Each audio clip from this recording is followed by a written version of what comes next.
دفعه از طرف ما فرمانده بهرالدین جمالی که در تاجیکستان زندگی میکند یادگار روانش میکنیم.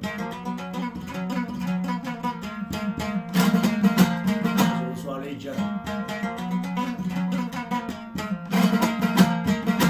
ای من همدلی بی نو گرفتارم چمن گم کردم، من اسیری غربتم رای وطن گم کردم، من اسیری غربتم رای وطن گم کردم.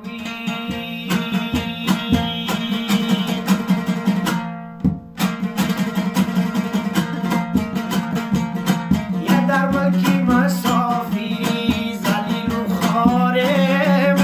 به قدر و وقار، یه درمانده و ناتوان و هم بیمارم به عدد و شمار، یک مادریم نفس بپرسد حالم در بستری غم، ای آواره و دور از وطن و بکانم غمگین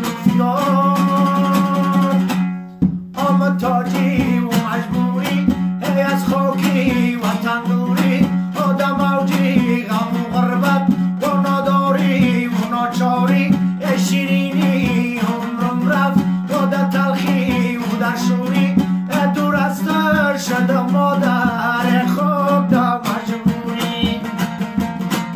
دور از در شدم مادر خوب در مجبوری.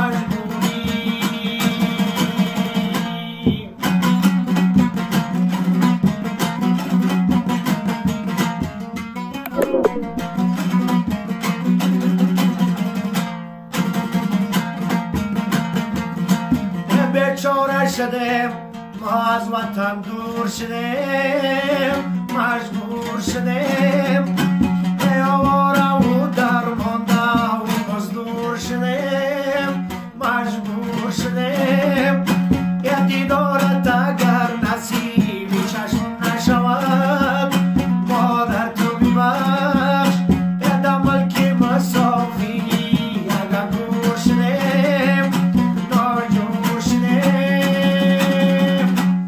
آما تاجی و مجبوری ای خاکی وطن دوری، در موجی غم و غربت و نداری و ناچاری، ای شیرینی عمرم رفت در تلخی و در شوری،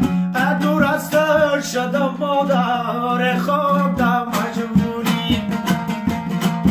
دور از در شدم مادر خوب در مجبوری.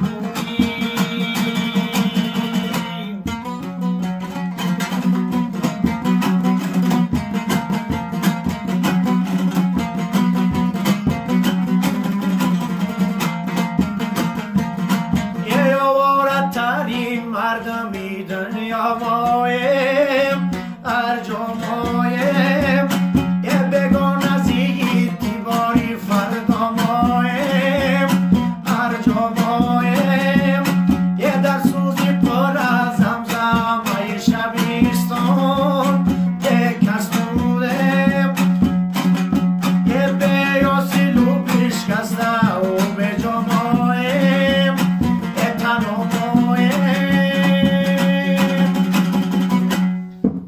تاجی و مجبوری ای خاکی وطن دوری، آدم اوجی غم و غربت نداری و ناچاری، ای شیرینی عمرم رفت و در تلخی و در شوری، دور از در شدم مادر خوب در مجبوری، دور از در شدم مادر خوب در